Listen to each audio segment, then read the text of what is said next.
അപ്പോൾ ഇന്ന് അവധി ദിവസമായതുകൊണ്ട് ഡയറ്റ് ചെയ്യുന്നതിന് ഇന്ന് ചീറ്റ് ഡേ വേണമെന്ന് പറഞ്ഞ് അങ്ങനെ ഇന്ന് നമുക്ക് ഫിഷ് ബിരിയാണിയാണ് കേട്ടോ. നമ്മൾ വലിയ എണ്ണയൊന്നും ഇല്ലാതെ, അല്ലെങ്കിൽ ഞാൻ അങ്ങനെയാണ് ചെയ്യാറ്, നെയ്യൊന്നും ഇല്ലാതെ വെച്ച് നമ്മുടെ ഫിഷ് ബിരിയാണിയാണ്. അപ്പോൾ എങ്ങനെയുണ്ട് നമുക്ക് നോക്കിയാലോ.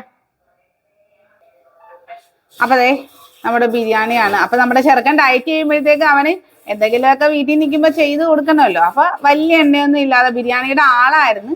അപ്പോൾ അങ്ങനെയുള്ളവന് നമ്മുടെ സ്പെഷ്യൽ ബിരിയാണി, എൻ്റെ സ്പെഷ്യൽ ഫിഷ് ബിരിയാണിയാണ്. അപ്പോൾ കുറച്ച് ചോറ്,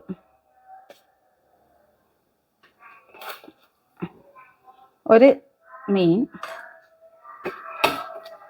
കുറച്ച് സാലഡ്. അപ്പോൾ എപ്പോഴും ഞാനല്ലേ ആദ്യം ടേസ്റ്റ് ചെയ്ത് നോക്കുന്നത്, ഞാൻ തന്നെ ടേസ്റ്റ് ചെയ്ത് നോക്കാം അല്ലേ.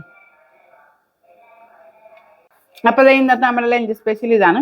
അപ്പോൾ റൈസിൻ്റെ ക്വാണ്ടിറ്റി ഇങ്ങനെയാണ്, ഒരു മീനും കുറച്ച് സാലഡും. അപ്പോൾ ഇത്രയേ ഉള്ളൂ. ടാ.